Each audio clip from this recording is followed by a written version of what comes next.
Bonjour les rôlistes, je m'appelle Bruno et je suis un vieux gamer. Je me suis rendu compte que je vous ai parlé depuis quelques vidéos de Donjons et Dragons,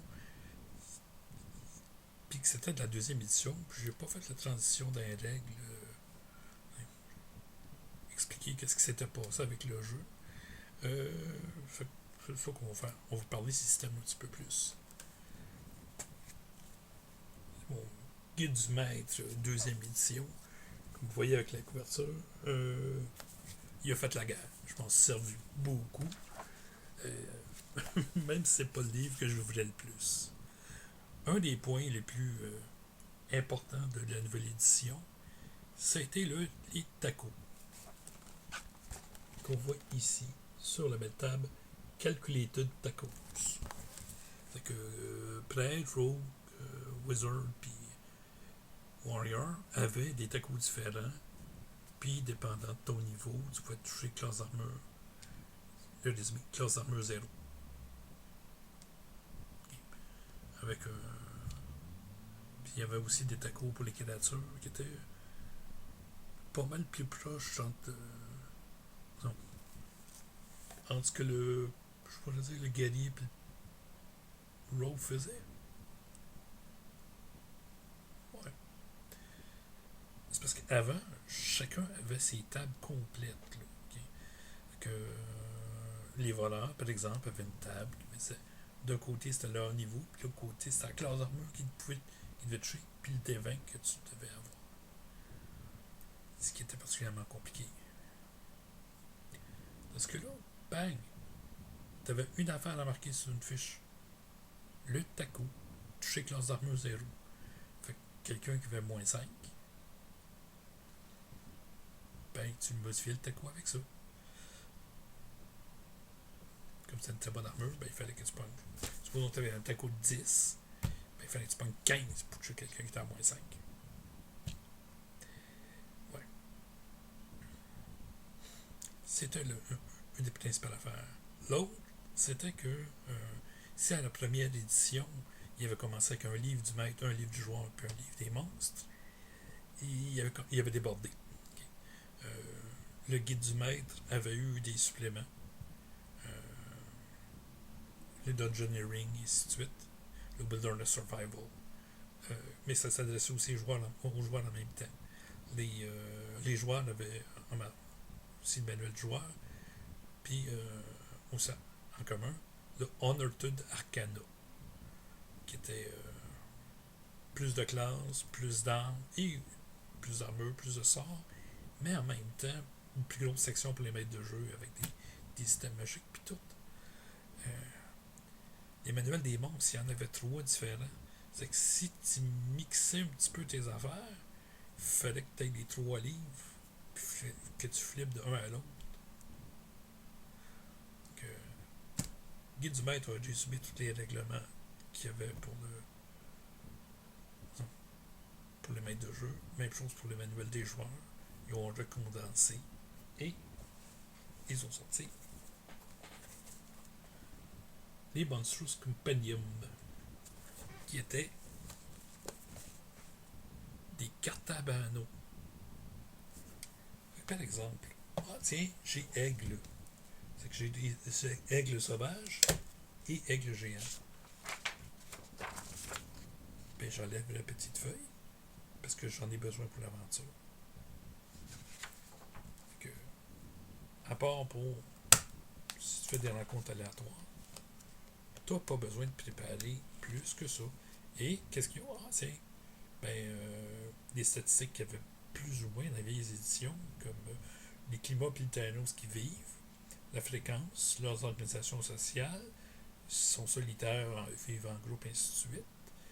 Leur cycle d'activité, c'est-à-dire s'ils sont de jour ou de nuit, qu'est-ce qu'ils mangent, leur intelligence, s'ils ont du trésor, s'ils ont d'alignements, le nombre que tu rencontres, la classe d'armure, les mouvements, les dés de vie, le taco, le nombre d'attaques, les dommages, les attaques spéciales, les défenses, et ainsi de suite, la résistance à la magie, la grandeur, la morale et la valeur en XP, qui était fixe. Que, par exemple, un dragon noir de jeune, c'était 1400, alors que c'était 16 000 quand il était de l'âge 12. C'est vénérable, si je me trompe pas. Great Worm.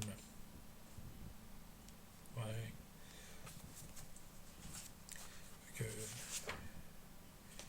je crois que je m'étais mis des fiches de monstres aquatiques à part parce que j'ai Homme Lézard, Merman, Kuotoa, Locato,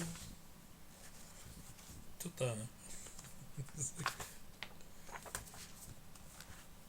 Déjà lousse.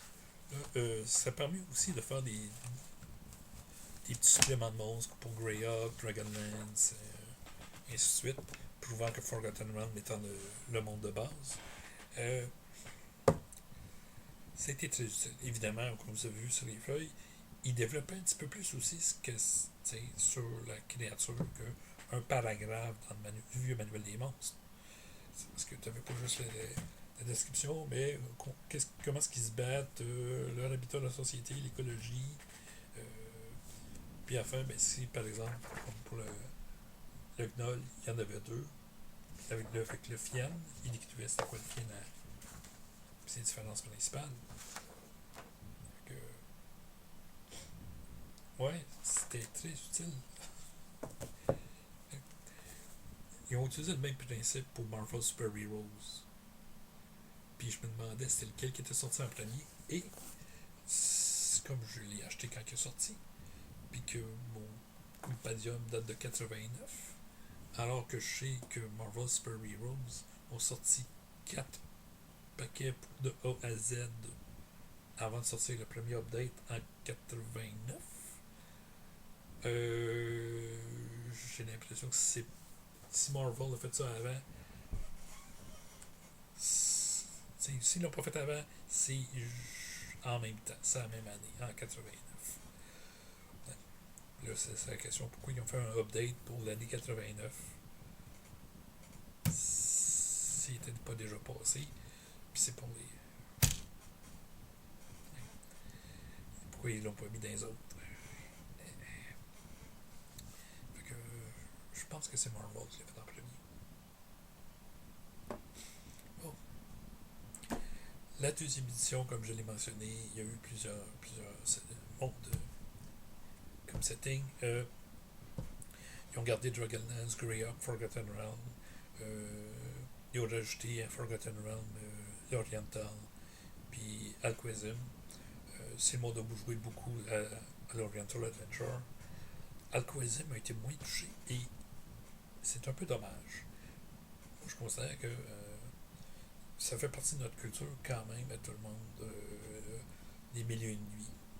Pas juste Aladdin fait par Disney, là, dans les systèmes de base de Donjons et Dragons, les bouteilles d'Efferetti,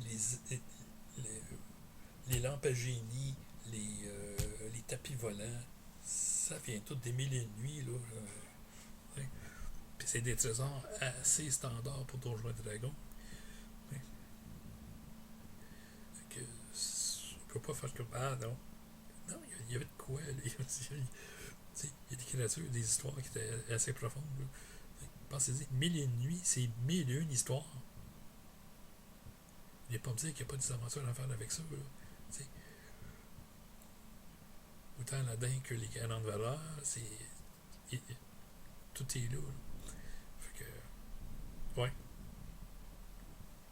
petite mine d'or à aller chercher. Je quand même conseiller aux maîtres de jeu plus âgés de lire les vrais Mille et une nuits. Ou si vous êtes mineur, trouvez une version un petit peu censurée parce que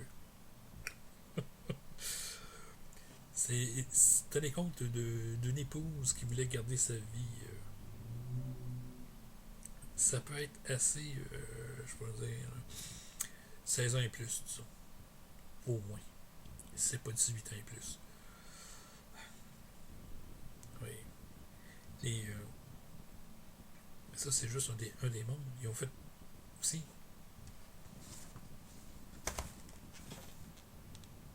Spelljammer, qui était un moyen de réunir tous les mondes. Spelljammer s'appelle Spelljammer à cause de deux vaisseaux. c'est le Spelljammer. Ça, c'est légende du Spelljammer. Ouais. Mais, de base, je vous dirais que chacun des mondes de donjon était dans une sphère magique qui flottait dans une espèce d'océan qui s'appelle le Phlogiston. Et c'est un endroit où à peu près tous les sorts magiques, s'ils sont lancés là, explosent très violemment dans une zone assez importante. Fait que, habituellement, ben, imaginez que c'est une fireball qui t'explose automatiquement dans la face. Dès que le magicien le sort quitte ses mains. Fait que, non, c'est pas une bonne place pour se battre avec la magie. Mais on peut voyager de sphère en sphère par le phlogiston. Il y a toute une physique pour les vaisseaux, les mondes, et ainsi de suite avec ça. Et moi, ce que ça m'a permis, c'est que même si je créais mon propre monde, si je le mettais dans une sphère de Spelljammer, comme monde fermé, il pouvait être perdu dans le phlogiston puis pas être connu des autres.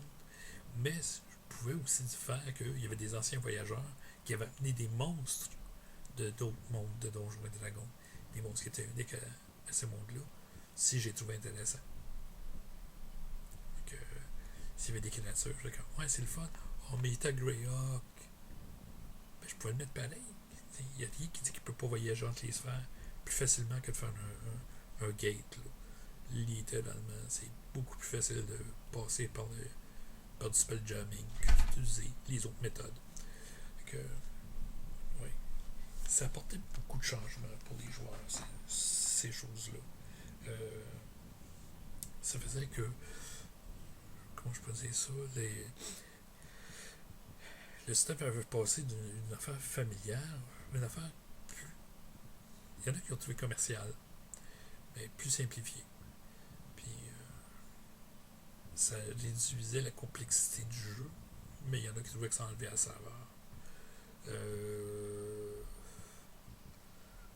J'ai connu des joueurs qui ont juste joué en première édition, ils n'ont jamais voulu toucher aux autres après. Que, peut-être qu'ils jouent encore. Je ne sais pas. Mais l'idée, c'est est-ce que vous,